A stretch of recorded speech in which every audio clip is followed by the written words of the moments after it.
name is Amanda Newland Davis, and I run Oklahoma Cold Cases along with my partner Jen. At Oklahoma Cold Cases, we try to shine light on the cases of the missing, murdered, and unidentified that otherwise don't get much media attention. For the last 4 years, we've existed solely on Facebook, sharing the posts of the missing, murdered, and unidentified of Oklahoma.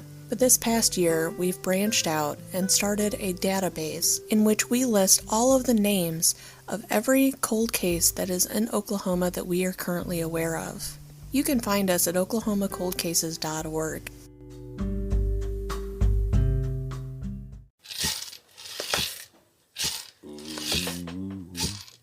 You're listening to Sirens, a true crime podcast, brought to you by the Sirens Network. This podcast contains explicit content, so listener discretion is advised. The opinions expressed on this podcast are solely the views of the hosts and do not reflect the views of affiliates, associates, or sponsors of this podcast. This is Sirens, a true crime podcast. I'm Raven Rollins, and I am here today again with my regular co-host, Mandy McNeely. I want to make a shout out to our patrons real quick. Our new patrons, which of course one's Miracle. So hi, Miracle. Hi, Miracle. And then we also have LaDonna, of course. Hi, LaDonna. She's awesome. I know. They're both awesome. Like both of them. I was like, you guys do not need Incredible ladies. You do not need to subscribe to this. I would have just sent it to you for free because, you know, they've been on the show. Yes. So. Our two biggest supporters right now are Susan Stone and Brandy Doyebi. I hope I'm saying her name right. That's awesome. They are, well, we have a true crime expert tier and a true crime master tier. That's cool. So that's our top tier, and I think that's pretty cool. Thank you guys very much. Yes, thank you guys for supporting us. And if you guys out there would like, you know, ad-free episodes, you want to hear some extras and such, you can go to Patreon. And because I just want to lay this out there because we do have explicit content. Now, we might not say the F word every 2 seconds, but because of our subject matter, we had to mark the podcast as explicit content. And so you cannot find us by searching in the Patreon search engine. And I have tried, and it does not work. You have to literally put in www.patreon.com/thesirenspodcast. That's the only way you'll be able to find us. So, if you want to become a patron, we would very much appreciate it. Yes, thank you guys so much. Okay, so this week we are bringing you the case of Sheila Deviney. We've been looking into this since September. We actually went and spoke to Susan and David Deviney, yes, whom are Sheila's parents. And they handed us 1,500, it was over 1,500 documents, including the crime scene photos. Yes. They kept everything. So yeah, we have over 1,500, and that wasn't even all of it. No. Like, she still had this big tub that we didn't even get to go through, and there's no telling what was in that. I actually think that those were some transcripts and stuff in there that we didn't get to go through, but yeah, they were very open with us just about everything. And so during this podcast, we are going to allow them to speak about their daughter as much as possible. So you will be hearing from them. So I do also want to make note here. We didn't have the foresight to let you guys know on the podcast episode with Shauna that, you know, we were going to be on the news. But we do have the foresight now to let you know that I'm not exactly sure what day it's going to drop, but I do know that I was interviewed with the Pauls Valley Democrat. Oh, yes. And it's a weekly newspaper, and they are actually, you know, they heard that we were dropping this episode and wanted to speak with us about it, and they're going to feature Sheila's case and kind of our coverage in the paper. So you can look for that as well. As soon as that comes out, I will link that on our website. David and Susan Deviney. I'm her father. Susie's her mother. Sheila's mother. And this is our story. She was born in Belleville, Kansas on November 3rd. during a cold snowstorm. And I had trouble with her older brother when I gave birth, and I didn't have as much trouble with her, so we just barely made it to the hospital. And she was born. No anesthetics, just a tilt of the table. And it was cold. We stayed there for a few days, and then he came back to get me in an old Buick, and we had to put a cardboard box in front of the radiator to keep us warm driving home. And we lived at Aurora, which was east of Concordia, Kansas. And that's basically where we started. We stayed there for part of the winter, and then we moved down around Nickerson and Hutch, Kansas, and we lived there. Then we moved to Cheney. Then we moved to Purcell, Oklahoma, and we lived at Purcell, Oklahoma. From there, we went back to Cherokee, Oklahoma, and from Cherokee, we went to Madill, Oklahoma, where our third child was born at Tishomingo. Then we moved up to May, Oklahoma, and from there, we moved down to Clarksville, Texas, and I don't know if you've lived in Texas, but it's poor. And we got $125, and we loaded our car up and the kids and moved up here to Maysville, and it's kind of like the song. That's where the car broke down, so we stayed here. That was in 1977. Wow. And so this is where Sheila grew up. Exactly. Yeah. Right here, just right here within this area. When she was 4, we moved right here. Oh, yeah, she was a free spirit. She had no problem having friends. She had all the friends in the world. Everybody loved her. She liked to have fun. Yeah, but she come by natural. She was real popular at school. She played the flute. She was cheerleader from, 4th grade up every year. Her cheer sponsor her senior year had to figure out how many years and hours she had put in on it. She was football queen candidate her sophomore year, 7th grade attendant, and 6th grade band queen, and then she was a senior attendant her senior year.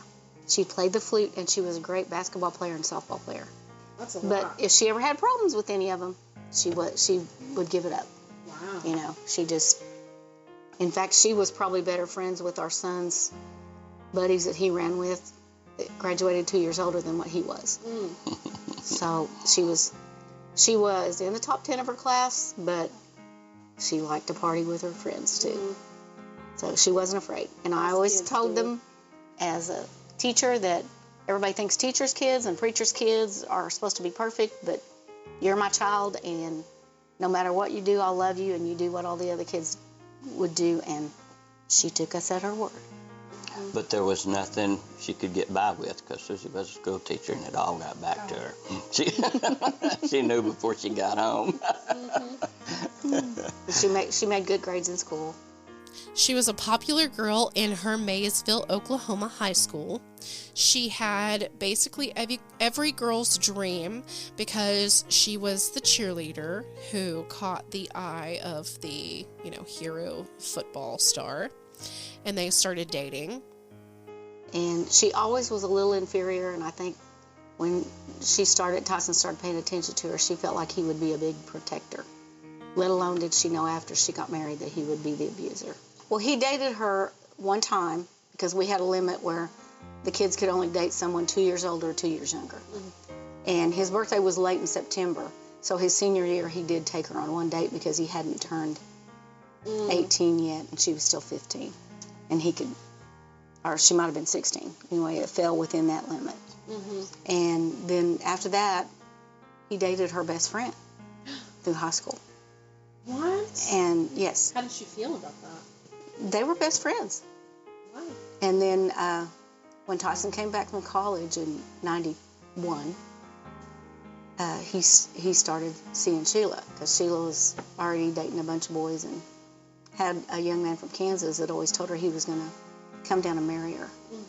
And his family showed up going on vacation. And right after that, then she came home wearing Tyson's ring, because he didn't want to go with anybody. Well, it upset her best friend, and so her best friend started dating a young man that was pursuing Sheila to get back at them. And they ended up in a relationship, and they're happily married today with 2 children. Wow. That's basically how it started, and then They actually got married in 1993, and she was all set for her idyllic life. And his family convinced her eventually, after they got married, that we were bad. She needed to stay away from us. And so But there were never any issues before. Mm-mm. Well, it started when they were dating in high school. I've got letters that he had written to her and telling her how terrible her mother was. And soon, Sheila's life would deteriorate into a nightmare of brutality and drug abuse and cruelty. Then he moved her off to Buffalo, way far away, and it's up in the Panhandle. He was a football coach up there, and she worked in the salt mines while she was there. Yeah, she always had to work. Yeah, she always had to work. What did she do for the salt? At night, they would harvest the salt. They'd go down in there. Yes. Wow. Yes. That's interesting. She wasn't ever afraid to work. In fact, when he had his knee operated on, she worked the whole time she was pregnant. And Really? when they lived at Lawton, they lived in a little alley house way back, one bedroom, and she washed her clothes in the bathtub and everything while he finished school and everything. So what was he going to school for? Business? I guess teaching and coaching, and especially after their son was born.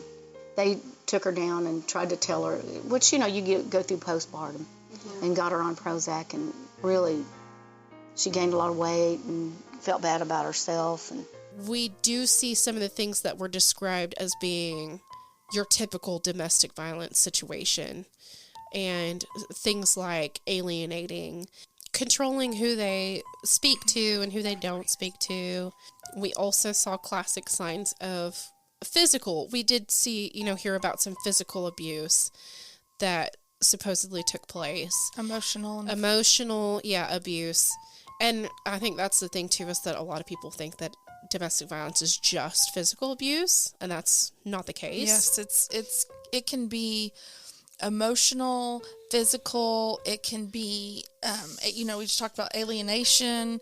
It can be love bombing. It can be, there's so many things that encompass domestic violence. If he would have done that to someone else, or there would have been something going that but we don't know anything about his other relationships. Mm-mm. No. So, it's really all speculation. Yeah, so it's hard to say on this one, honestly. I want to say one thing, that you don't have to go through these stages. These stages can be different. You don't have to go through the love bombing stage and then the alienation stage. They don't have to happen that way. You can go through where you think you know someone, because you might have known them when they were younger, or you might have been, you might be friends with somebody that's really close to them or something, but that doesn't necessarily mean that's how they feel on the inside, or that's how they're going to be in a relationship. A lot of times, they could not do the love bombing stage because you might know them and go straight to the alienation stage. Okay. So it does not have to be in any sort of order. No. It's really about control, and really about if they feel like they need to do that to control you, or if they don't. And if you know someone, maybe you don't. Right, and I think the first step of that was getting her away from her family. Yes. Yeah. And that is kind of where it all started to go downhill, from what we understand, is that from there it started with alienation, and then it turned into, it was emotional abuse, gaslighting and stuff like that, and then kind of turned physical. And they had a party on New Year's Eve, and Sheila did not look happy. You could just see it was wearing on her. And that was after they got married in July. And they had a big New Year's Eve party. And I guess he got upset and started throwing her around and broke the bathroom door. And I got a call from one of the mothers of the daughter that was there. And then right after that, she found out she was pregnant with Morgan. Of course, he just knew he was going to have a boy. And he had one of his little rages when he found out Morgan was a girl. But then Morgan turned out to be more like him. She was more athletic and did the things that he liked to do, where Ty Boy didn't. That's what they called him, was Ty Boy. So Ty Boy didn't like it. He played football, I think, up to 6th grade, and then he went into the band direction. He liked band and art. And Tyson always said, well, he's real smart, just like your mom's uncles, which Sheila was, all three of our children didn't have any problem in school. We're always on the honor roll. And I'm not bragging on my kids, but they were fine academically in school. Was there ever any evidence of him like hitting her? Or Yes. She, but he always would do it where it was concealed, like her wrists. Yeah. And her joints, her ankles, different places that it wasn't detectable. Like your back. Yeah. Well, if they wear a turtleneck in the middle of summer, something's wrong. It got worse and worse, and our grandson was so afraid to talk when she moved back here from the divorce. And he just secluded himself. He would How old was he then? 2. Yeah, that too. And he would crawl under the table with his toys and stay under there and never come out and never talk. Morgan told us that when her mom and dad got into a fight one night, that her dad knocked the TV off of the stand and nearly hit him, and then knocked the dresser over on him, and her mom got real upset about it because that was her baby. Yeah. And it took, how long for you to get Ty to talk? It took a long time. I worked with him a long time. They said that Tyson would come in, and if Ty was in the floor in his way, he'd just walk by and just take his foot and just boot him out of the way, and Ty just stayed under the table, and he'd play with his cars, and I'd just crawl under the table with him, and we'd cars and truck going, and finally got him out. And I remember we bought a trampoline, and he loved that, and he'd got where he'd get out, and then he finally started talking. There were implications that he got into drugs, and that he was going out doing drugs around her. Anytime that she would say, like, I don't want this life, this kind of life, they would get into an argument about it. We have no proof of that. That is speculation. No, yeah, we don't have any proof of that. Obviously, like, he never went to jail for drugs or anything like that. So I do want to make sure that we say that during this time, it's my understanding that she did not have just a whole lot of contact with her family because of that alienation. Mm-hmm. Once the alienation starts, a lot of times they'll leave one person that they can talk to, a friend, someone else that they can kind of confide in, but usually outside of that, they kind of alienate you from the family, from any part of the relationship, because they don't want to lose that control. And so they don't want their spouse, their person to be, their partner to be, they don't want anyone else to influence them and change their thoughts. Yeah. Well, he liked to drink a lot, and there was always a story that when he was in college that he had gotten into a fight and punched another individual, and the individual died, and nobody ever did anything about it. He went to Cameron University on a football scholarship. Wow. And I just found out that this past week, just talking to someone that knew them when they were growing up. He started in 89, and he went until, he transferred in 93 to East Central. Oh, okay. Or 90, it was 93 because it was when they got married. The coach was from Maysville, and some of the kids that played on the football team were, and he got cut from the team. He won't admit that, but he got cut from the team, and so they ended up moving back here to Maysville. Sheila tried to do the best that she could. She wanted absolutely nothing more than to, change that path for her kids. And so on November 18th, 1997, she ended up filing for divorce. She had been married to Tyson for 5 years, and of course, it ended in a very bitter, long child custody battle. She came home 3 different times and told us she wanted out, and I made her go back. And after she finally was through with him and divorced him, and we had our little heart-to-heart, she said, "Mom, why did you keep sending me back?" And I said, "Because if your dad and I would have helped you the first time, we would have spent all that money and you would have done it anyway." Yeah. And I said, I wanted to be sure that this was what you wanted. Yeah. And there was never a chance of a reconcile, ever. And then he forced himself in her apartment and forced himself on her. And during this time, before they were totally divorced, and she tried to report it, which didn't go anywhere. And then when she got in with the crowd up there was problems, and she admitted herself into rehab, and that he held that against her. And that's how he got the kids back. But he didn't want them. Yeah. He told us he didn't want them. Said they would cramp his style. That he was going places. Yeah. Yeah. Yeah, he was going places in so the world. his mother kept him for a few months, and then... He didn't even keep him. No, his mother did. Wow. But she couldn't handle him. And so she called Sheila and asked Sheila to come get him. She got back on her feet and went to recovery all on her own. We told her we'd help her get the kids back. And she spent countless hours and money trying to get them back. And then he finally decided he was moving back to Georgia, where his current wife was from. And they agreed on a shared custody thing for $300 a month is what he paid. $150 per child. Yeah. We paid for her utilities, basically, so she could just live here. And we helped her with her gas money. And we're not smokers, but... Cigarette money. We're not smokers, but some of the vehicles we had ashtrays in it.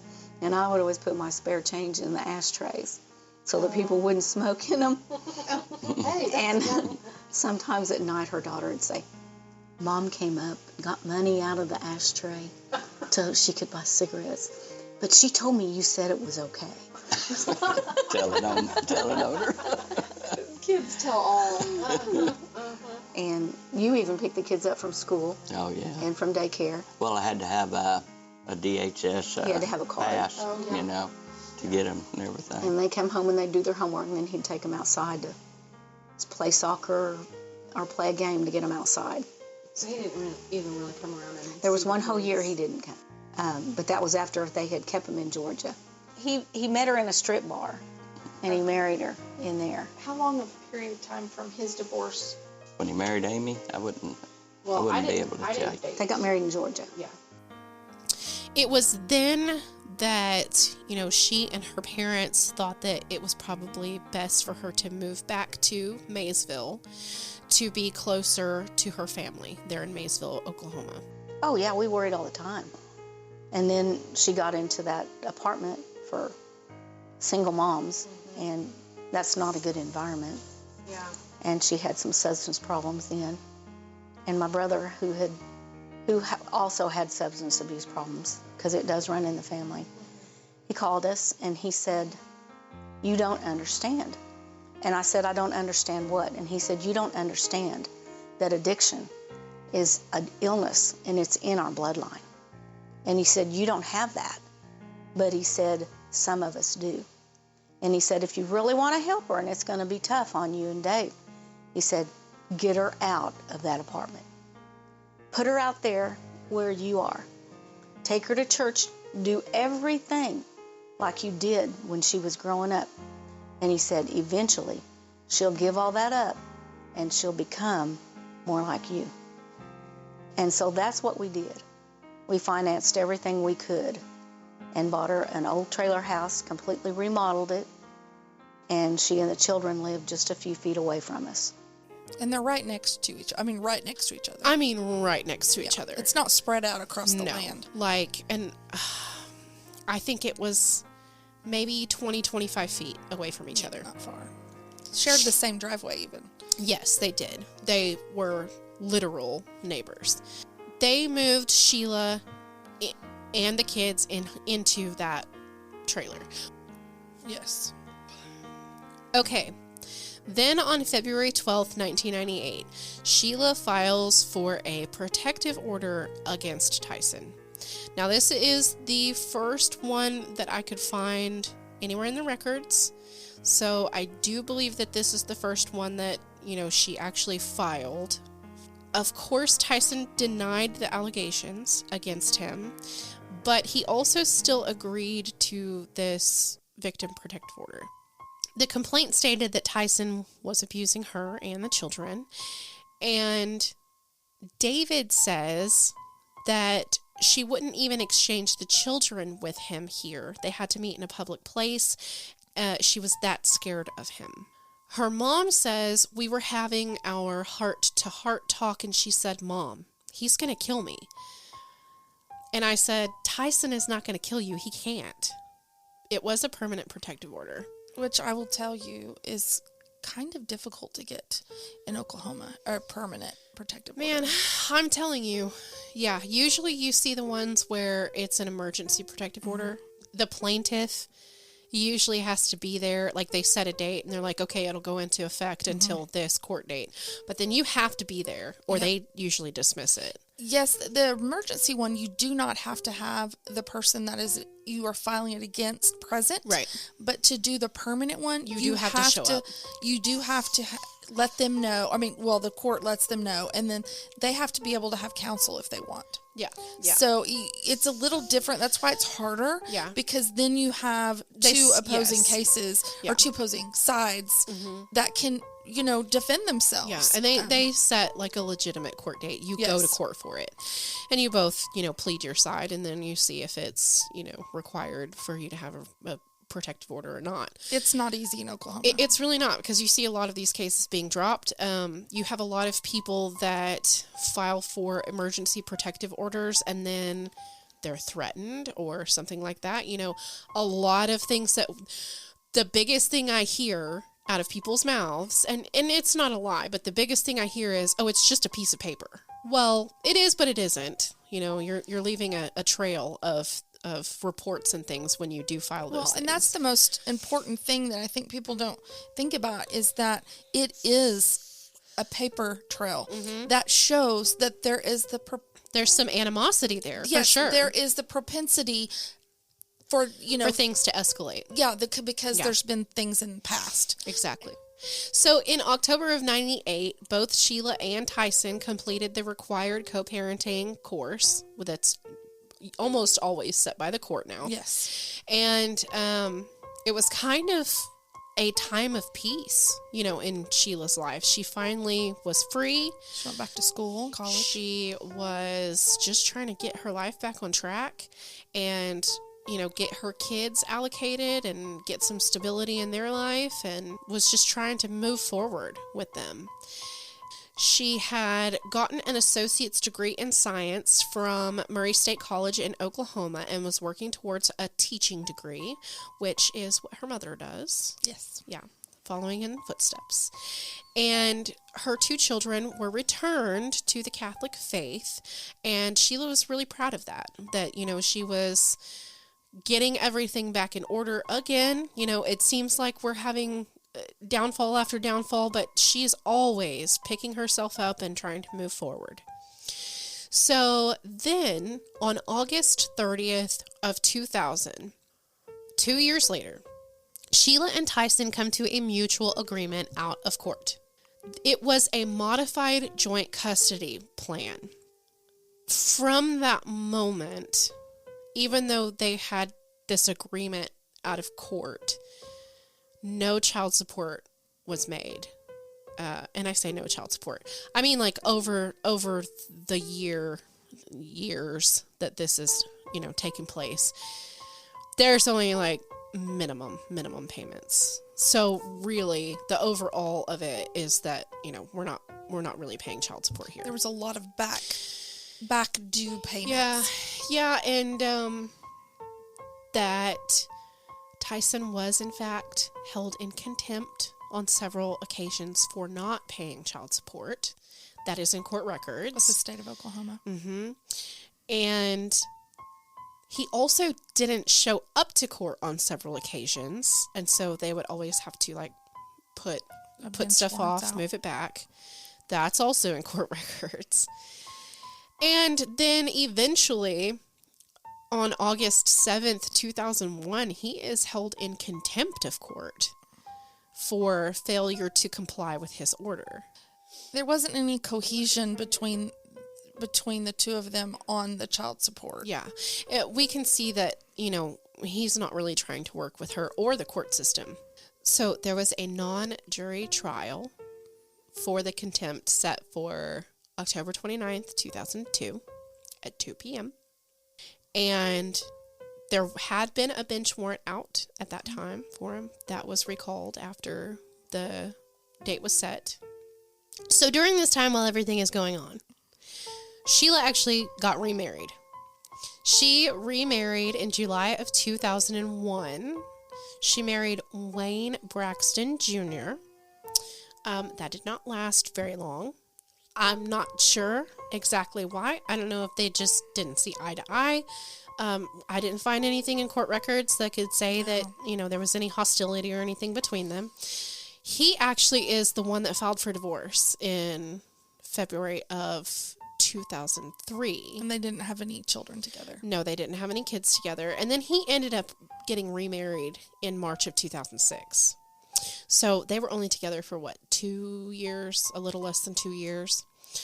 So then finally, back to the custody battle. Continuance after continuance after continuance is filed by Tyson. They were eventually heard in court on September 22nd, 2003. Full custody of the kids was granted to Sheila. And Tyson got, the standard visitation in Oklahoma, which is, I don't know what it was at the time, but it's usually every other weekend. And you usually get some, like a block of time. In the summer. And the holidays. Yeah. And so child support was implemented at that time. It was reinforced by the courts. But eventually everything was amended. Sheila got full custody and was supposed to get almost $900 a month child support. That was in September. And it was always continued and continued and continued until January 5th. And his mother was going to take the kids to Georgia. And well, the courts told Sheila she had to send them back because he got them through the summer. For his for his well, Yeah. no, it was the whole summer, but he was supposed to have them back in August so they could go to school. Okay. And she had Morgan enrolled down here, and they called the school, and the school here sent them all the records illegally. And she tried to do something about that, but could never get it to go anywhere. But they didn't. They didn't have it, and they sent them anyway. Well, she signed a receipt. Her and her second ex-husband signed a receipt saying that his mother had paid him what they owed her. But he she paid had to pay $75, but he owed $150 or something, and he had $75, and they signed it and said that he would send the rest to her or something. I don't know, But they had the paper folded. So when they got down in Georgia, there was an incident in Georgia, and he didn't want the children to come back and tell their mother what had happened. I'm going to leave it at that. So he thought by keeping them down there that he had a free card. So she had to get a lawyer here, and we got a lawyer there. this was over the 911, the Twin Tires, and all of that. No. Yeah. Oh, yeah, it was. Yeah, we couldn't get a plane. Because we couldn't fly. We had to drive. We drove. After the 9/11. Yeah. Yeah. And we drove all night. Yeah. Part of the next day, and then slept. And went. It's a long drive. It is a long drive, and it was in the rain. And then we met up with the attorney, and Georgia has great courts. His lawyer came in and said, well, she gave custody to the kids. We've got a paper right here that proves it. And so I asked to see it. And it was the receipt that was written out to her for that child support money. But at the top, it said, I, Sheila Deviney, do give full custody to Tyson Hendricks, their father. Wow. But I looked at the attorney and I said, you'd think that somebody spells their name S-H-E-I-L-A wouldn't spell it S-H-E-L-I-A, which exactly matched the support checks that the kids got. It was forged. Wow. And we do have a copy of that. We can prove it. And so, anyway, that didn't work, and the lawyer told us when we got the kids back, because Morgan ran to me and Ty ran to his mama, and he said, get those kids in that Explorer and don't stop till you get out of Georgia. Mm-hmm. So we drove and stopped in Alabama and fed them. They went the end of May, and we got them back in the middle of September. And they even put her in school down there.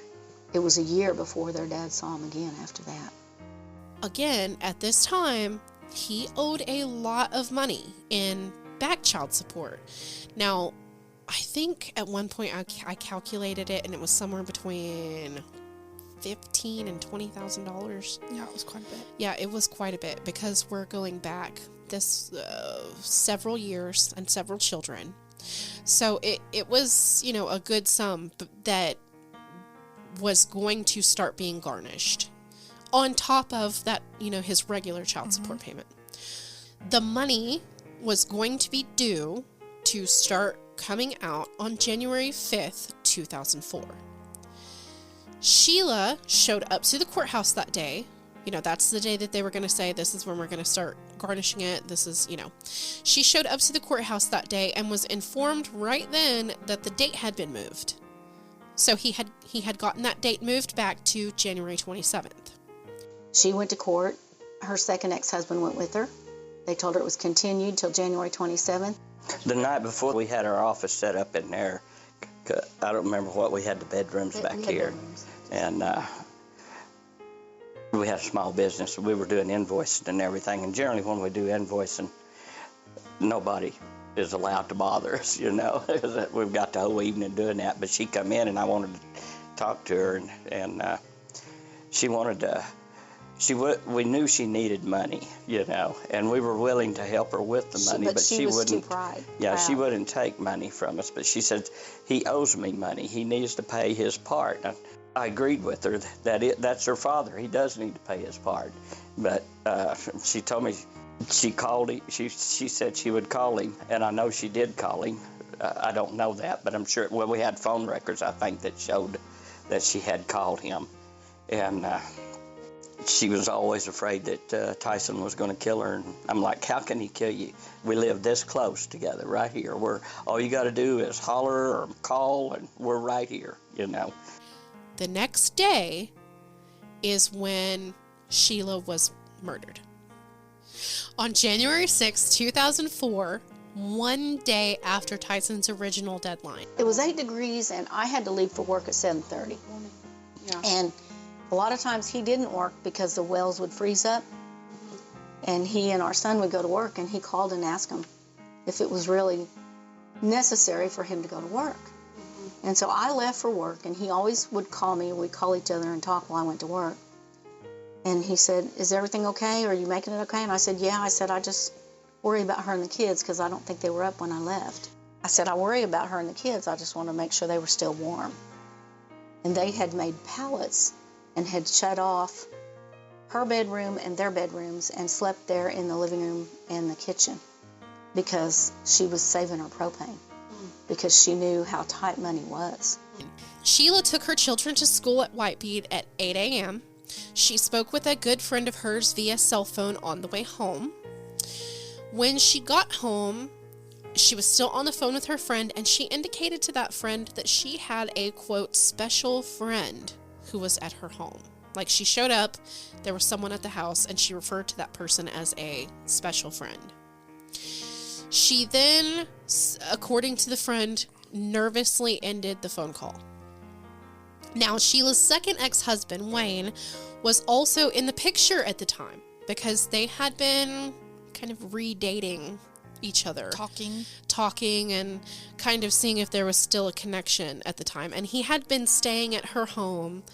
From what I understand, he had been staying there 1 to 3 nights a week at the time and would just kind of come and go. And it wasn't super serious, but, they were just trying to see if they could reconnect or anything. However, according to him, they had argued about something the night before, and he decided to leave and actually went out of town. Alan Green, a neighbor, drives by the home at around 9:30 a.m. and notices nothing suspicious. He states he did not see any vehicles or any smoke or any fire at that time. He also states he didn't see any cars drive past his home at the time while he was outside working. Another neighbor, Lisa Costlett, saw the home smoldering around 10:08 a.m. This would have been just 30 minutes later. She stated she was driving by when she saw the smoke and stopped at the home. She went to open the front door, and the front wood door was already open.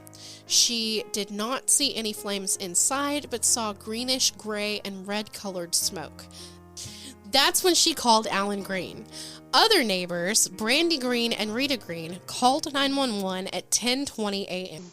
And so I went to school, and I taught between the elementary, which was pre-K through 6th grade, and then I taught 7th and 8th grade science at the high school building. So I was between two buildings. And it was the first year I'd started because I resigned here from Maysville. But the secretary down here at the high school knew everything about us, and Sheila was like her number one sub when she couldn't find anybody to take the class, and Sheila needed the money, so she would sub if she wasn't in college.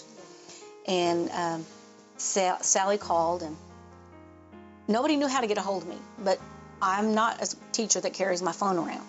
My phone was in the elementary in my desk down there. I was at the junior high, and it was probably third hour,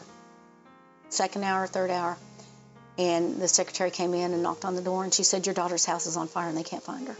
And so I left, and when I got to the four-way stop at Stratford, I called the school to see if the children were okay, and told them that their house was on fire. So they immediately took the children to the office and kept them there till we got back a hold of them. After I made sure the children were safe, I tried to call both her phones, and neither one picked up. And so I called him. He and our son sound a lot alike. And I just blurted out, "Sheila's house is on fire, nobody can find her." And our son said, "Oh, blank," and I knew his dad didn't use that language. So I knew I had just done the wrong thing. And I said, "I need to talk to your dad right now." And so I called him and told him, and I didn't think I was going to make it. When we got to the curb on Highway 19 north of Pauls Valley, I thought, I'm going to have somebody drive me. I can't go any farther, but I just kept praying. And I made it and turned down our road, which was pretty well blocked off, down at the bottom of the hill there. And I asked the police officer, I said, "Have they found Sheila?" And he looked at me, and he had tears in his eyes, and he said, "I don't have that information yet." And so I came on, and when I came on, they cleared the driveway so I could get in, because there was cars probably a half mile south of us, a half mile east of us, and all the way down to the brick house on the north. They took my keys from me. Somebody jerked the keys out from me, and his sisters and my neighbor held me by each arm and the neck because I was trying to get in the house. People were putting sock hats on me and everything, and it was just like nothing. I was east of Chickasha, just a couple of miles. I got the call and made a U-turn and headed back here. When the fire marshal arrived, he saw the front screen door was closed, but the wood door was open. The home was filled with smoke. He went around the back, and the back door was closed and hot to the touch. He went back around to the front and stepped inside, but the smoke was too thick, and he was forced back outside. He saw flames and smoke coming out of the south windows of the mobile home. The Maysville Fire Department arrived on scene at 10:25 a.m. The first official fire truck arrived at 10:30 a.m. Lindsay Fire Department also responded, and by 11:30, the fire was finally extinguished. Was watching him and our son ran around the house with tears in their eyes, hollering for Sheila. And the fire chief and the assistant chief, he said, "I can keep one of them out, but I can't keep both of them out." Dave managed to slip by him and get in the back door. Mike got in and grabbed him by the shoulder, because he got right up to where if he'd have took one more step, he would have stepped on her. And pulled him on the shoulder and said, "Dave, you need to come out of here." And so he did. It was then that Chief Southard went through the front door with his assistant chief and found a body on the kitchen floor. David's account of what happened next is truly heartbreaking. I didn't ever see her when I went in the house. I mean, when the fire was burning and I did get in, there was so much deep smoke, and ashes were like that deep where the ceilings had fallen in and everything. And the refrigerator was on fire, big flames, and I know that Freon gas would explode, and I thought, well, I need to get out. And about that time, the fireman grabbed me by the shoulder and said, "Come on, Dave," and we got out. And after the fire, they said that the firemen that were initially involved in it took some of them up to 5 days to be able to sleep because of what they had been through, and they knew her from when she was a child. I was on the phone trying to call family because most of my family lived in Kansas. Word travels fast here. So most of his family that lived here were here. We called Tyson's place of work because I didn't have any of his numbers, and he'd only moved back here since August. This was January. And they said he wasn't there, that he had left early that morning with, at that time, they said his brother. I think it's changed now, but at that time, that's what we were told. And I said, well, my daughter-in-law said, well, if he comes in, would you ask him to call? And we had to use a corded phone because our electricity was off because of the fire. And so she called, and he called back, screaming through the phone, so loud you could hear it. And she held the phone out and was trying to tell him. And he said, "I know, what do you think you're doing trying to call my place of business? You don't have any right to do that." And she looked at me, startled, and she said, "Susie, you're going to have to take the phone."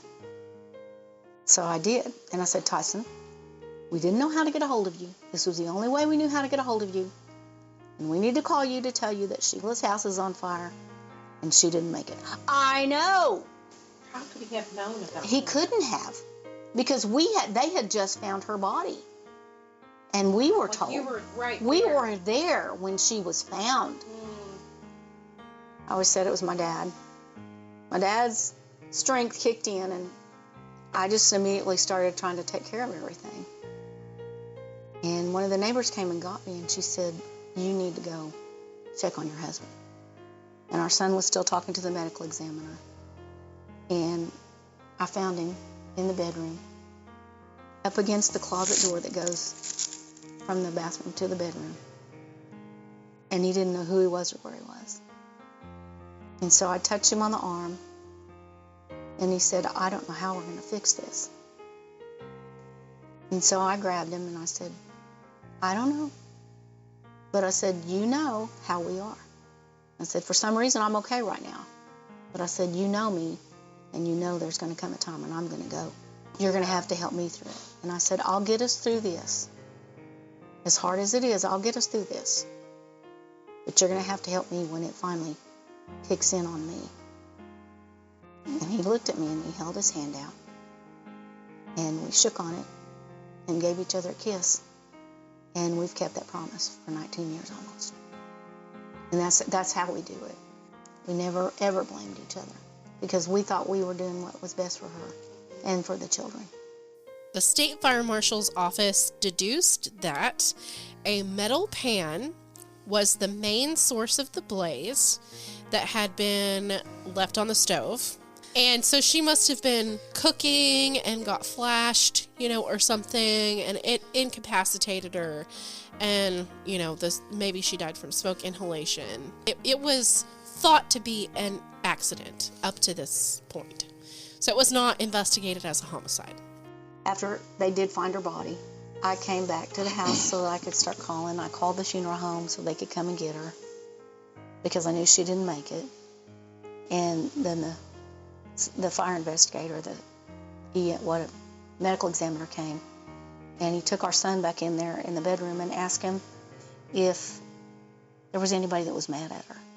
After that, then he came, and her second ex-husband came, and they had some kind of a confrontation out here in the front yard.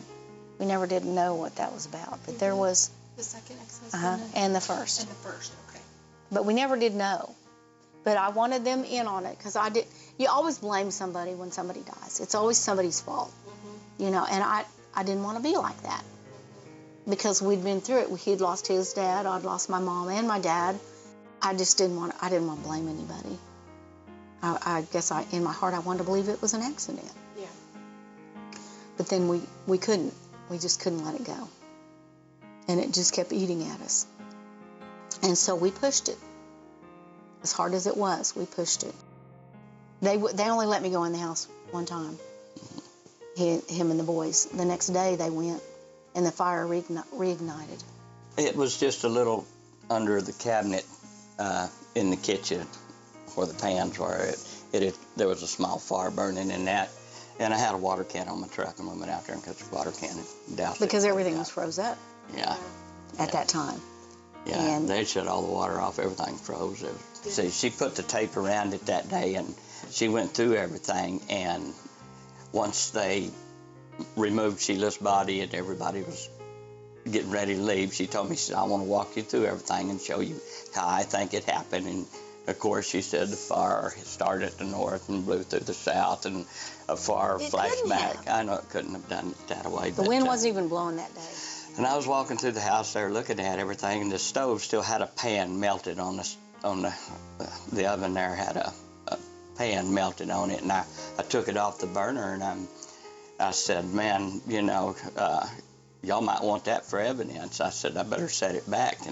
And she said, no, once we tear the tape down, there isn't anything here that'd be admissible in court. She said it will all be considered tampered evidence. And so as far as we were concerned, and we didn't know any better at the time, that it wasn't, we might as well get rid of it, because if we had people that were going to do it, and because we'd never be able to use it in court, as far as that was the way we understood it. And there was a fire marshal's report. The initial fire marshal's report is the one that summed it up to an accident. It was submitted as an accident. So yes, they did collect some things. They were able to collect what was left out of her car. They were able to collect some things that hadn't burned completely, and we did look through those. And the one picture that got me, where I had to like stand up and leave the room, like I had to stand up and go outside and get some air, even though the crime scene photos are really hard to look at. The one picture that got me, she took this picture of some books that Sheila had been looking through, and one of them was, and I can't remember exactly what it was, but it was like learning the DHS system for your children. And then there was another book in the picture right next to it that was something like how to be a better parent. How to be a better parent, like co-parenting for your kids, something like that. And then right next to that was chicken soup for the women's soul. And just like those, there was another one in there. I can't remember which one that one was. But looking at those like as a whole, I was just like, I can't. Because all she was trying to do was like, do better for her kids. Like that's, you know, like she was just a human trying to do better for them. And I had to stand up and walk outside. I was like, I need a break. Yeah, it's tough. It is tough. It's tough. And I can't imagine what the family has been, you know, dealing with for 19 years. The next day, the propane man was out here, and he was inspector, and we drove up as he is here. He was taking numbers off the propane tank and checking it out. And I walked over and I visited with him, and he spoke a little bit. He wasn't real friendly, you know, and I told him, I said, what do you think about it? Do you think this was accidental house fire? Do you think it was arson? And he said, I'm not going to talk to you about any of this. He said, if you want any information on this, write my superiors a letter, and if they get back with you, then you'll have your information. And I said, well, the assistant fire marshal that was here on the scene said that it was an accidental house fire. And he stopped in his tracks and turned around and looked at me, and he says, an accidental house fire? He said, you come with me, I want to show you. And he walked me through the house and showed me where 3 different fires were set in the house. And that propane heater that we had in there, it was burned above it. He said, that will not burn that way. He said, these heaters are designed, they will not do that. Somebody doused gas on top of that, that's what he said. Kitchen, and he said, in that bathroom, there's not even a heat source in the bathroom. Yeah, he said. And it was gutted. Yeah. There was an ignition source in the bathroom. Mm-hmm. And where was the other point? In the kitchen? In on the kitchen, stove. Yeah. And those appliances were fairly new. Oh, the other. Because when we got the house paid for, you know, mobile homes don't have the greatest appliances. Yeah. So those were nice. we spent good money and put a new dishwasher, refrigerator, and stove We had a and a microwave. $3,400 refrigerator sitting in there. Yeah. Well, yeah. And that would have been, the stove couldn't have been at most 5 years old. Yeah. Because we took our old appliance and put in her trailer that we remodeled out here. And they were still good. They were still usable. And her trailer wasn't new. And so we just, when we replaced everything in our home, we gave her the old and made it nice for her and the children. That just confirmed to us, you know, and this was just right after the fire here, a day or two after the fire. And so we definitely were suspicious of homicide, you know, beginning. What we learn is that there were actually 3 separate fires that were started inside the trailer. Now, one started on a propane heater, which would later be classified as an amateur attempt to make this appear like it was a location, like a source of the fire. And when we looked in the pictures, it was literally the only thing remaining in the home. It was. It was like basically untouched. It was. And then you have a second fire that was started in a bathroom of the home. And then you have a third fire that was started on Sheila herself in the kitchen. Not the pan on the stove, but Sheila herself. So what was determined was that there were flammable fluids splashed around her. There were flammable fluids actually put on clothing and packed around her body and set on fire. But yeah, with it having been cleaned, this person would have to have known where to go to collect clothing to pack around her body. It is determined that she was alive, maybe not awake, but definitely alive at the time that she was set on fire. I called our medical examiner and talked to him about it, and he kind of gave me some leads on it, because when the day of the fire, the medical examiner told me, he said, this is a very suspicious death. He said, he said, the fire marshal has already told me that she's going to write it up as an accidental house fire. He said, I hope she doesn't. He said, you guys need to pursue it. The ME. Yeah. He asked us why she would have a bunch of clothes stacked around her.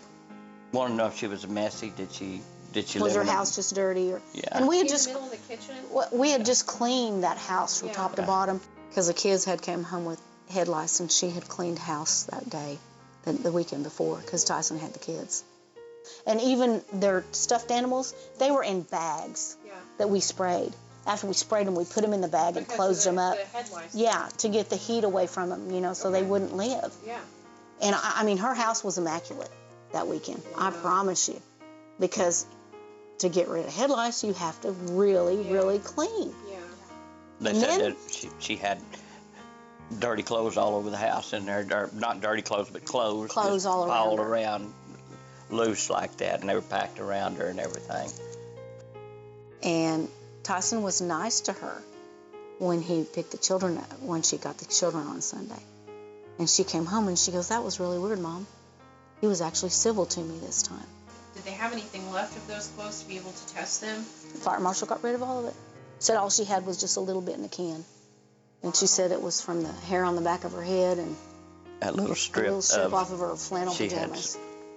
She wore pajama a bottoms. little strip right here at the back on the elastic part, and that's where the accelerants. Carpet underneath it, I think, also had some on it, because we had some kitchen carpet.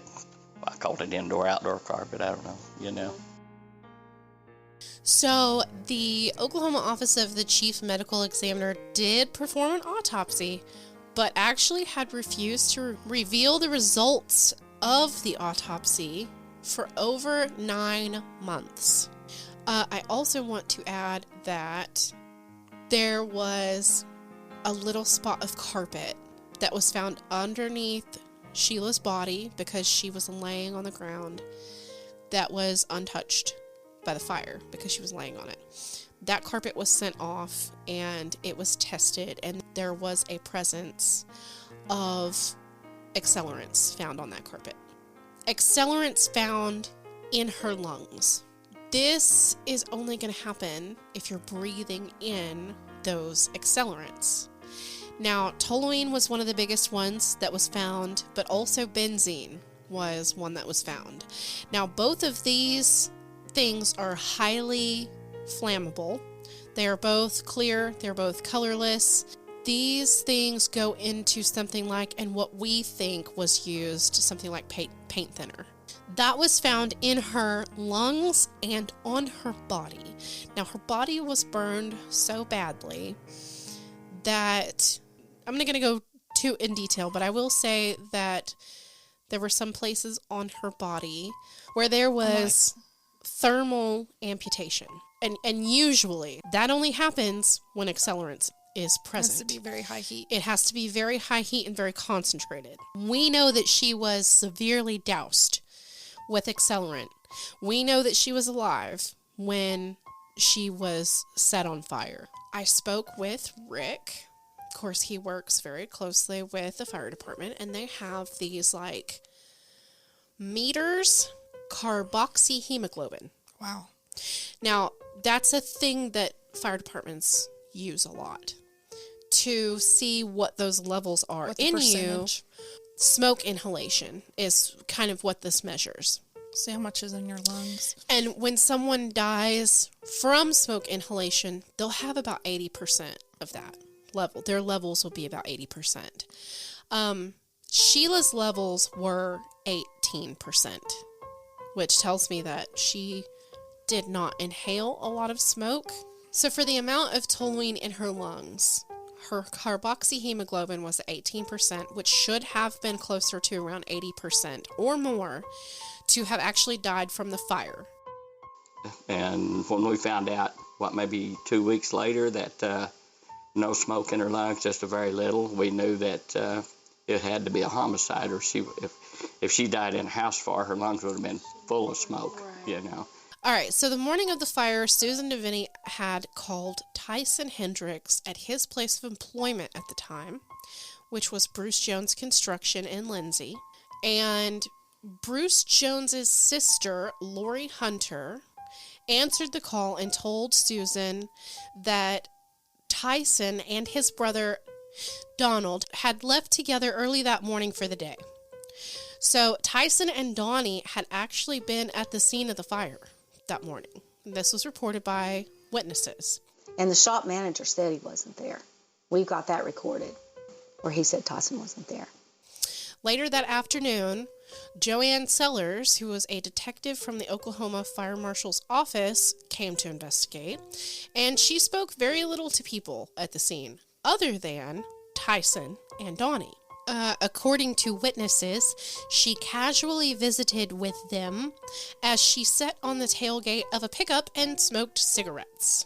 That morning, Tyson was reported to have been seen by two separate individuals in Maysville, Oklahoma, which was about 12 miles east of Lindsay, Oklahoma at the time. And Sheila's home is about 2 miles east of Maysville in a very rural location. It's not that far out of Maysville. No. But once you get out of Maysville and you turn down that road, it's kind of windy and up and around. And you can't see it from the main road. Once you're there, you can look out and see for miles and miles. You can. It is somewhat secluded. Yeah, it is. He was seen by Johnny Tyler of Maysville and by Kim Clagg of Maysville. As of September 2004, no one had questioned those two individuals. Okay, so then according to the Devineys, Tyson Hendricks insisted on bulldozing what was left of the home just days after this fire. So about 7:30 a.m. on January 8th, 2004, and just 2 days after the fire, Tyson and Donnie were at the scene with a dozer from his work, which was Bruce Jones Construction, to tear down the remains of the home. Tyson says he did not want his children to see the remains. That was his excuse as to why the remains of the home needed to be demolished. Apparently, neighbors also pitched in to help remove debris and to search for anything salvageable. One neighbor said that Tyson seemed nervous while he was out there running the backhoe. He says, quote, "He was running the backhoe just extremely erratically, and he looked straight at me and said, 'Do you think I did this?' And at that time, it didn't dawn on me that anyone had done it." And that was from Daniel Beck, who was a witness there. Everybody kept coming in the house telling us to get rid of it. Get rid of it. Get it out of here. Get rid of it. Our neighbors were going to do it with their tractors and stuff, let's scoop it. And nobody except one neighbor that was like a grandmother to my children that kept them when I was in college, that lived a half a mile from us, said, "You need to leave it, and you need to go in there and go through it and help yourself grieve." It was so bad we didn't sleep for 24 hours after it happened. And then the phone and the door, people just kept coming and coming and coming. It almost seems like you were bombarded with decisions. We were, and everybody just really wanted it gone, because I guess they thought if it was gone, there wouldn't be that reminder there. Yeah. And then our son came and talked to us, and he said, "Mom, there's a way they can trace the chemicals and everything on a fire." He said, don't throw her stuff away. He said, "Don't get rid of all of it." He said, "Keep what was salvageable." That's so smart. And then our ex-husband told us that he would let us keep the kids till spring break if we would remove the remains. And his boss came and told him he could use his heavy equipment to get rid of it the next day. Well, then they held her body on autopsy. That was on Tuesday, and they didn't release her body until Thursday or Friday, because we went down the next day and immediately started planning the funeral. Well, Wayne couldn't come. He said he didn't want to. That was our deal. But Tyson came to the funeral home, and when he got there, he stayed just a little bit, and he sent his wife out here to go through her things to help get rid of this stuff. Our daughter-in-law was doing it, but she broke down and started crying so bad she couldn't do it. And so we told him just to get away from it. And then the funeral director's wife handed Tyson a little pamphlet and it said how to help your children grieve. And he looked around a little bit, and he looked at me and he goes, "Here, you deal with this. Kids are resilient. They'll get over it." And he left. And so we stayed there and finished all her arrangements and did everything. And my sisters came, and they're both older, and of course there was a lot of things they didn't like, and of course they went in and had their 2 cents on the funeral director and got it all fixed the way they wanted it, which it was correct. But if you've got a big sister, you understand what I'm saying. I do. And I had 2. She's 5 years older than me, so I totally I had 2, one 4 and one 9 years older. So I had 2, and we got that all done. And so we wanted the kids to come back. So that was on Saturday. Well, when her lawyer and her counselor came to the funeral, and Tyson saw him at the dinner, he grabbed the kids and left. He would not let the kids stay with us. And that was on Saturday. And by that time, how much of the house was left? Well, we left the house till after what it took the insurance.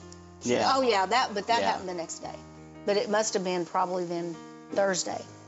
And I think it was 3 days or something like that after we got the insurance come out and adjusted everything and got their appraisal on it and released it. he disappeared to Dallas on the Friday night that we had her rosary.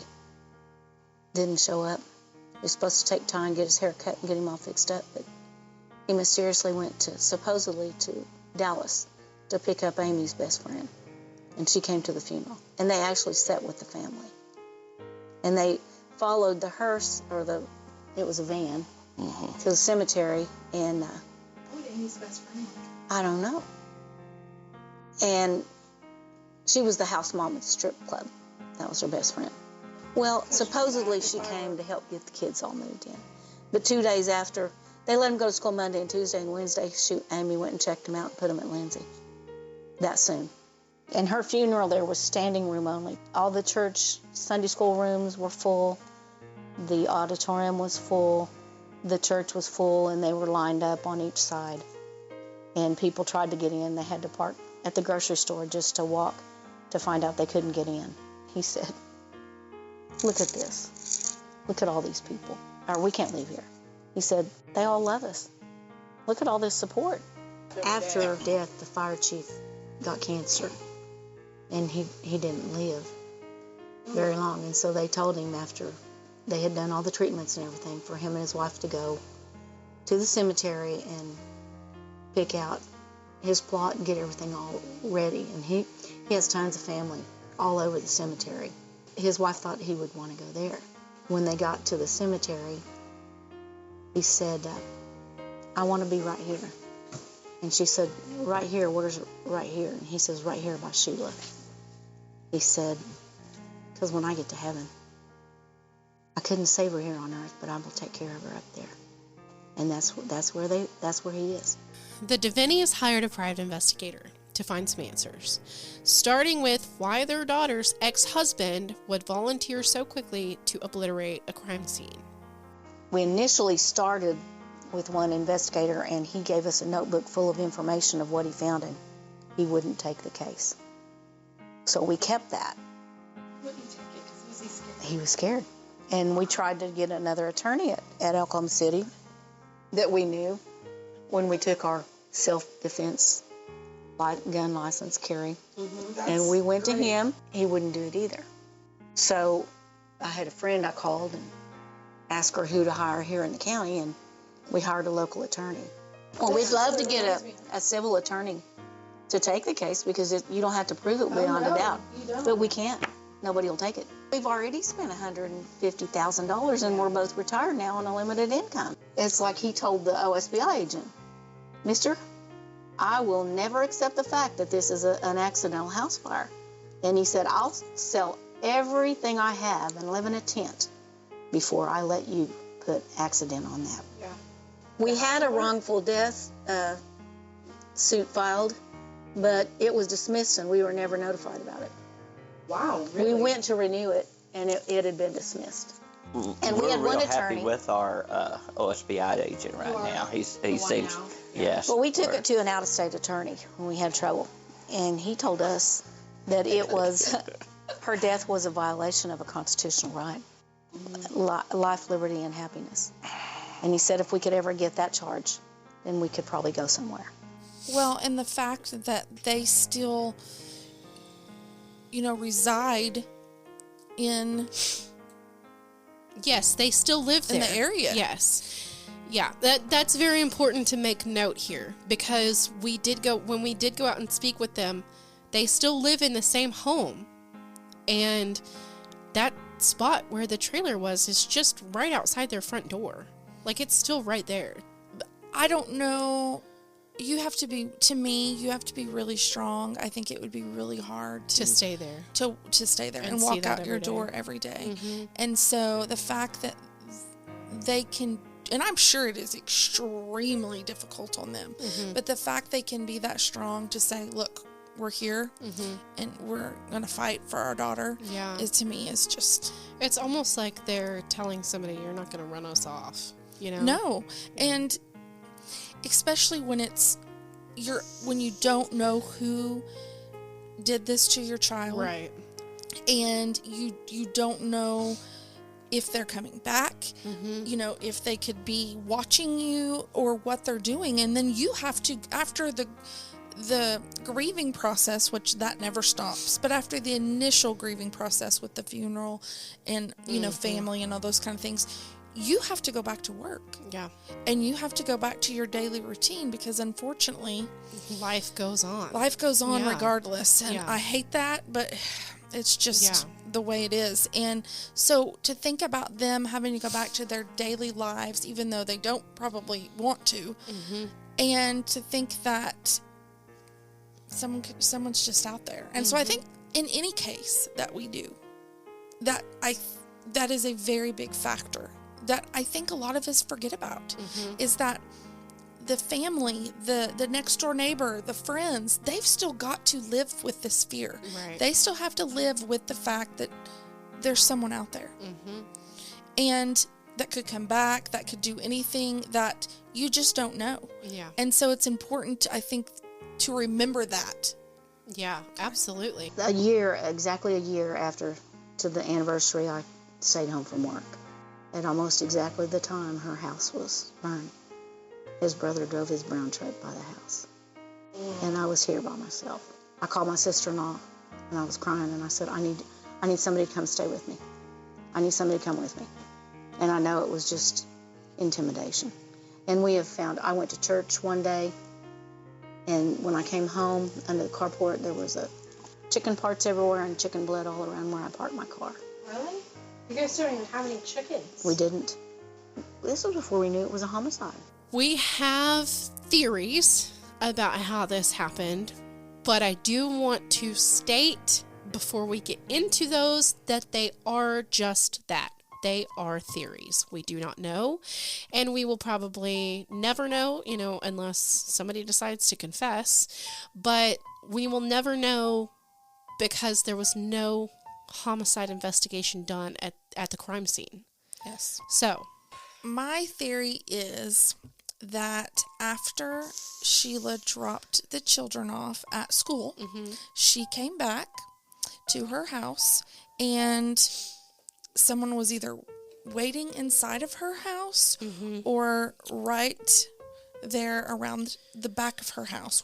They either entered or already in there, and she went to her restroom, and a struggle ensued. I'm with you there. Yeah. Yeah.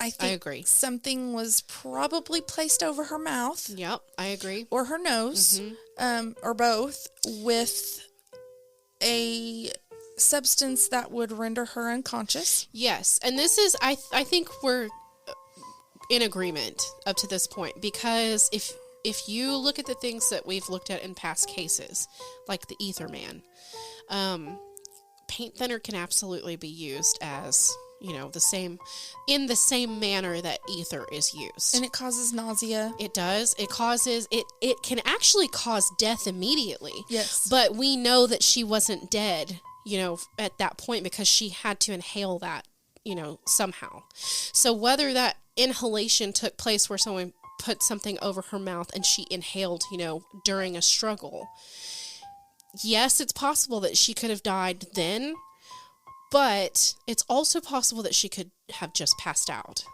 Which I believe is more likely. Yeah. Scenario. And that somebody drug her from the drug her from into the kitchen. And I want to say, I think they actually drug her. Oh, yeah. I don't think anyone picked her up. No. I think she was actually drug across the floor. Because of the way her body was laying. Yes. Yeah. And laid out in front of the stove. Yes. And seen a lot where some firemen have told me that your hands they'll be in fists, and your arms will draw in, and you will, and you did not see that. No. It is obvious. Yeah. Not even just speculation on that part. It is obvious on that part that she was laying, in an unconscious manner. Yeah. So I think that she was drugged there physically, laid out, clothes put underneath her. I think I think the pan was probably already on the stove. I think that had already been on the stove. Yeah, I think that was just a coincidence. Yeah. Yeah. And I think that accelerants were put on her. I think accelerants were put in the bathroom because that is where a confrontation took place. And I also think it was started on purpose. I mean, I think it was started on purpose in all three, but specifically on the heater to look like it came from. Yeah. And I do want to say, speaking of the bathroom, it's where they actually put the liquid onto like a rag or whatever, and possibly even spilled some. That may not have even been a location that they wanted to, have accelerants on, but it could have been a mistake that was made because they were kind of in a rush and maybe spilled some while they were trying to get it over her mouth. I also think that she probably knew her assailant, and I'm going to say why. Yeah. And I would think if it was an intruder, she would have turned around quickly and tried to get away. And it could have even been that an argument took place. Whatever happened in that home, and this is another reason why I think that you and I agree on she knew this person, because whatever happened in that home, through witness statements, we see that there's only a 30-minute window. There is. Oh, that's a good point to bring up. Yeah, and so we have, so all of this has to happen in 30 minutes or less. And hit on that point a little bit more, to both the parents that live next door were conveniently at work. Right. And so it would have had to been someone that knew there was no one home. That's a good point. Yeah. I also think that it was planned out. I don't think that this was, I'm just going to show up and see what happens. Like, I'm going to, confront and then just see what happens. And I do want to just say real quickly that, because I know you guys are thinking it, you're like, okay, but what about this boyfriend / ex-husband that had been staying with her off and on? Okay, so yes, we looked into that. He has a pretty rock solid alibi. He was in fact out of town. So we don't know anything. We don't know anything, but he was not there. But we assume that he was, in fact, where he said he was at the time. Well, and I because think it was more than just one witness. Oh, yes. And I think it's interesting, too, that he had been staying there, and then the day after he left. That also makes me think that someone was watching her for some time, maybe knew what his vehicle looked like, and wanted to make sure that, we don't know if maybe they had, come up with a plan on, okay, well, I'm going to stay overnights on Mondays, Wednesdays, and Fridays. Well, and how would someone know that? Like that? But if you watch somebody long enough, you'll know their schedule. You'll absolutely be able to learn that. And he was the only factor that could have been spontaneous in this scenario. Yes, and I want to say to everyone, just a little quick blip. This right here should tell you why you need to change your routes up when you go home. Change your cars up in the driveway. Yep. If you keep one in the garage, you keep one outside. Change them up. Take a different route home. Take a different route to work. Take a different route every once in a while. Just change it up a little so people do not... It makes them harder to watch your complete routine. Yeah, and I definitely think that her routine was a factor in this, because someone had to have known that she would take her children to school every morning at the same time. They would had to have been basically sitting there waiting for her when she returned, knowing exactly when she would return, and that her parents would also be at work and know their work routines and know, that they are hardworking people that don't miss a day. I feel like we need to reiterate here as well that when we say someone she knew, it's not necessarily someone that she knew intimately. No. It's not necessarily someone that she was, really close friends with, but I mean, like, possibly went to school with, came in contact with, possibly saw every day when she went to the grocery store, something like that. Someone who legitimately took to her and wanted something that they could not have from her, and possibly, either developed a stalking mentality with her or just wanted to eliminate her. Well, and again, talking about, she said, my special friend is here. That's the one part. That's such a strange reference to make. And that's the one thing a lot of it stuck with me, of course, but that is the most, I think, the highest. It's the strangest part of it. That's stuck with me. Because Mandy, if you think of the psychology of it, when would you really use a phrase like that? Never. Honestly, I'm just, honestly, you would never use that phrase unless you were trying to not let someone know the name of who was there. Or you were being sarcastic. You were being sarcastic, like... My special friend. I could see it used as a reference of, like, somebody asked me, like, let's say I go to the same grocery store every week. And there's a cashier there that has asked me out 14 times. And every time I tell him no. And that's the only place I ever see this guy is at the grocery store. Okay, so then probably when I'm talking to you or talking to my friends or whatever, I'd be like, oh, he's my special friend. You know, like very sarcastic like. And so that's also a possibility. Yes. But that is definitely one point of this that is very strange. And doesn't connect. It really doesn't. So you're on the phone with your friend and you're driving home and you pull up and you say to your friend, oh, my special friend is here. I'm going to have to go. That does tell me that maybe there was somebody outside that she could see before she got waiting out of the car. on her. Yeah. If you go with my 2-person theory, it was somebody outside that she knew, and somebody else was waiting for her inside. Yes.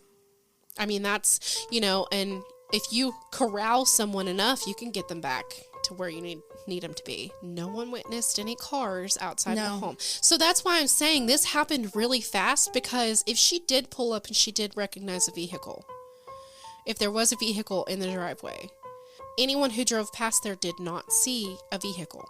They could have taken that side road. So, but it was a dirt road. I do want to mention that the home sits on what could be considered a T.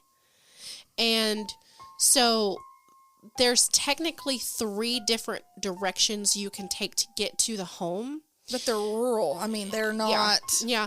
But if you know those directions, you'd have to know if you routes. know where you're going, then it's really possible you would also know what neighbors are nosy and to avoid. Well, and that's even more reason why this person knew her, because I don't think they would have gone back down the road past the neighbors, because then they would have seen their car. So they would have had to come in the 2 back ways, which are both very rural, in which you wouldn't know that were not a dead end unless you knew that route. I want to say too, when you're out in those little tiny towns, communities, and you're out in a rural, people pay attention to what you're doing because there's not a lot of traffic. So if a car drives by, people are going to look up to see who it is. If they hear a car, and it echoes out there, they're going to look up.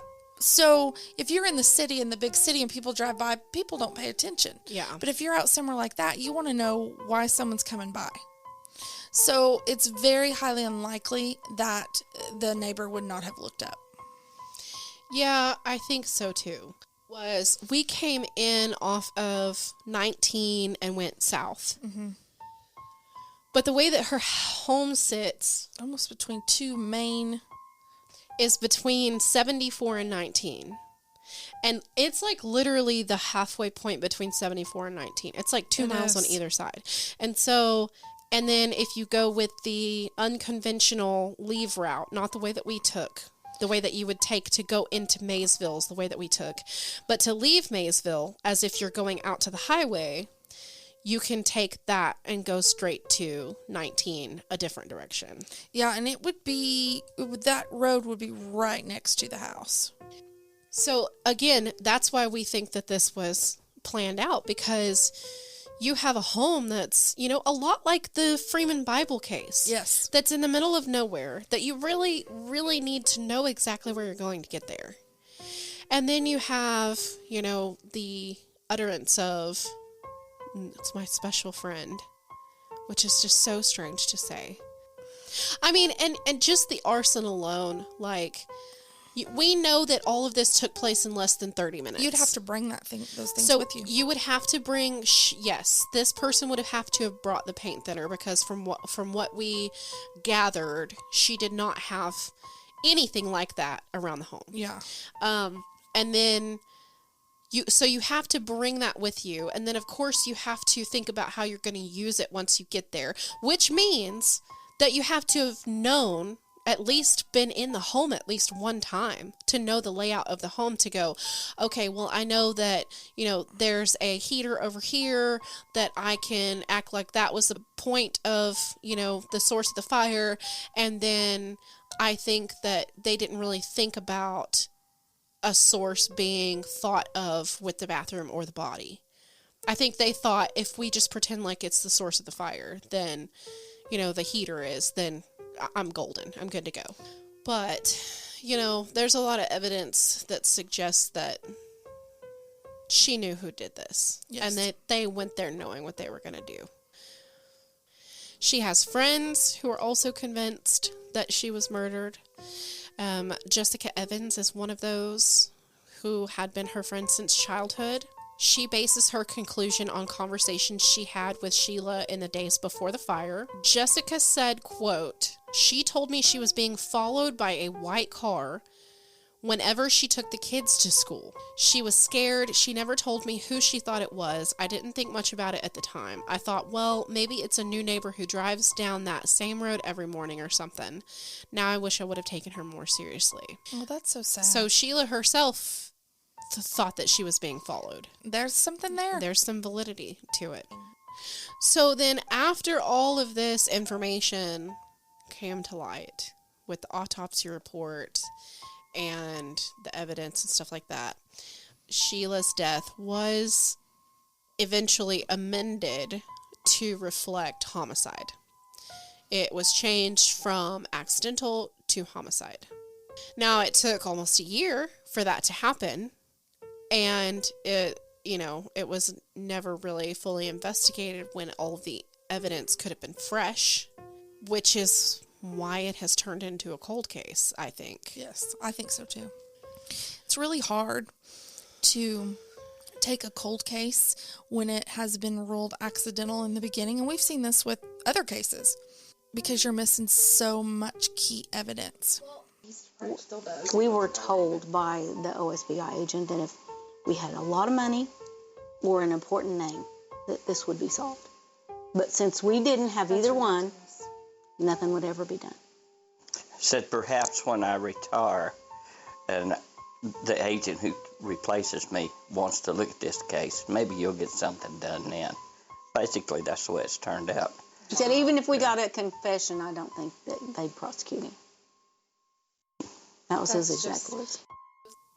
Thank you to Susan and Dave for being so brave and strong to sit down and talk with us and being so gracious to us. Yes. And wonderful. Yeah. Yeah, they've been very open about, anything we need. Well, and it threw a lot of surprises, looking at all the information.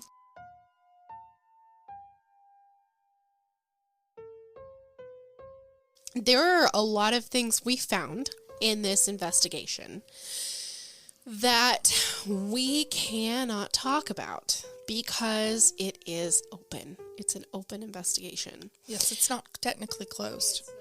And I do want to say that there was eventually a grand jury convened in this case, but that was kind of tossed out. They looked through and basically said, we don't have enough evidence to, bring an indictment to anybody. And which I know is it's really frustrating, especially when you think you have everything you need. Well, I didn't tell you during the grand jury we were doing mediation with Tyson and his attorney and his wife. And so we met in the library across from the courthouse that week. And they came in and they wanted Amy to come in, and I said no.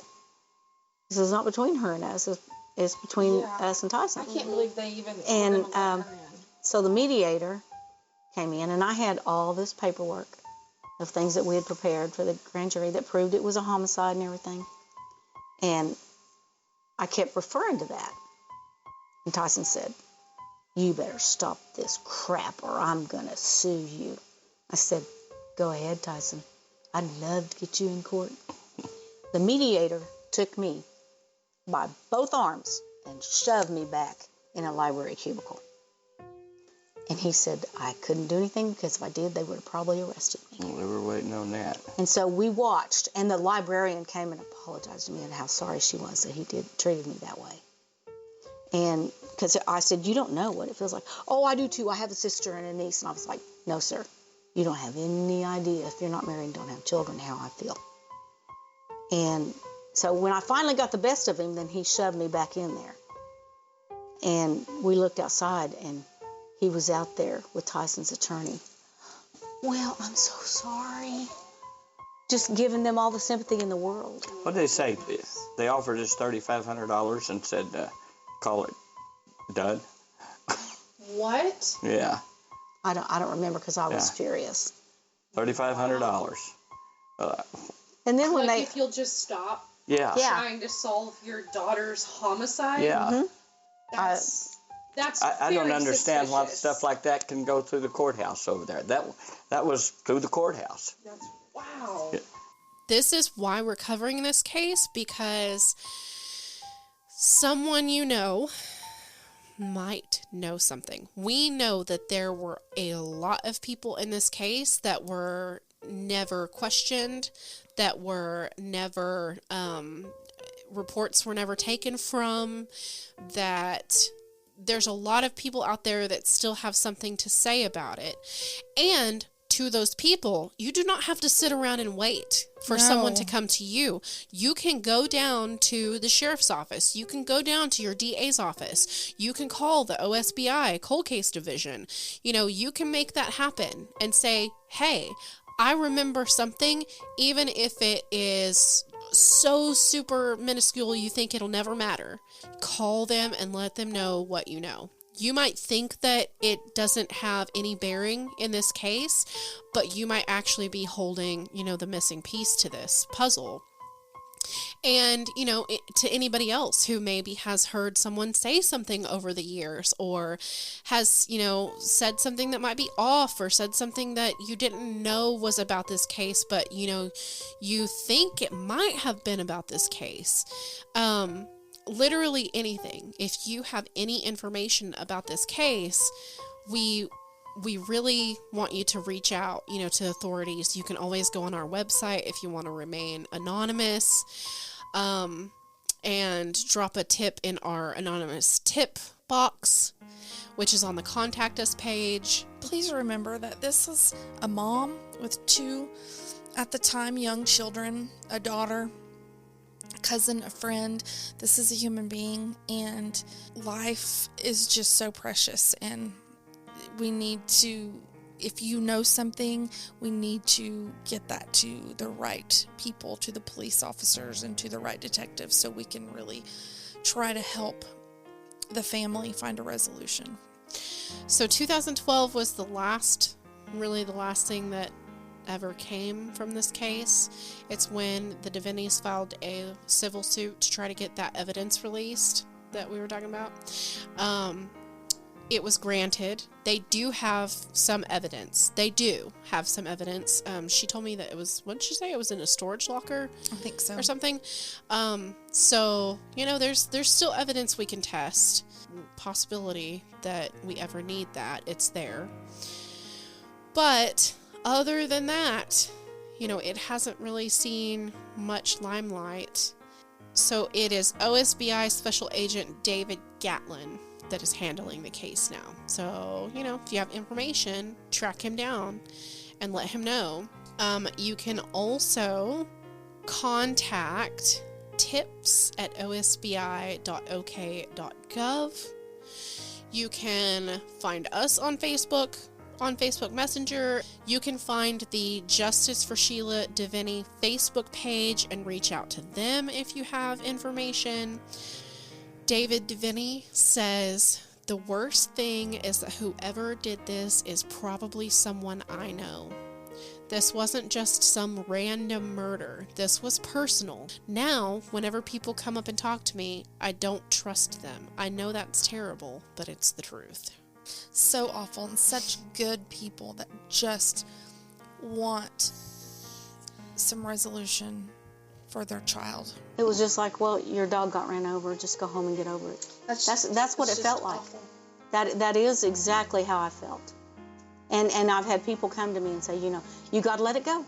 You got to let it go. If you can tell me how to do that, then I'll listen. But if you can't, then don't tell me that.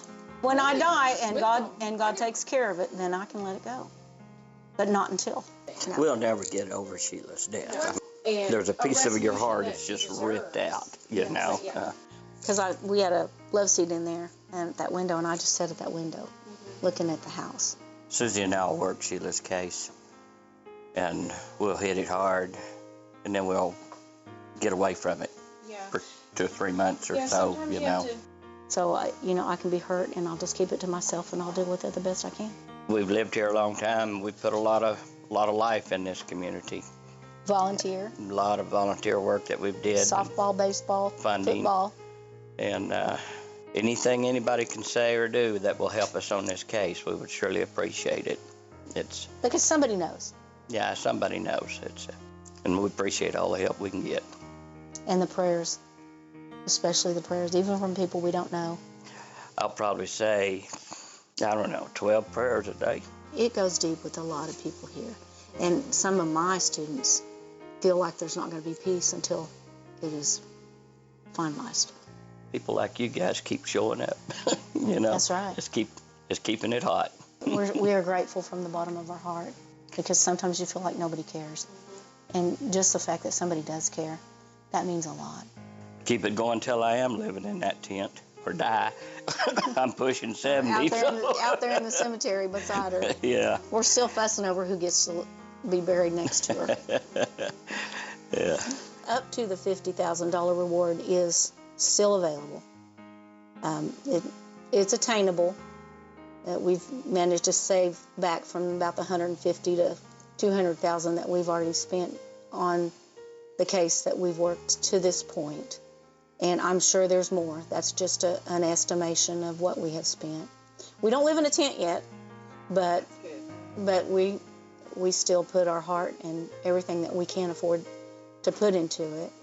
And if anybody knows anything, or if there's an attorney that would want to take it pro bono and do us a civil case, anything that would help, we would appreciate it. And the money won't ever bring her back. People tell me that we're heroes and they would like to be like us, but I'm not a hero. I am Davy, Sheila, and Jack's mother. That's who I am.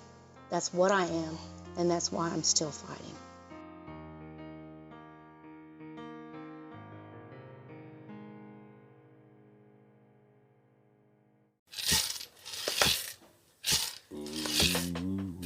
You've reached the end of our episode. All suspects are innocent until proven guilty in a court of law.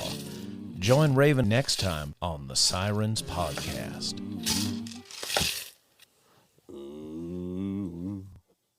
Do we have an outro? That's our outro, isn't it?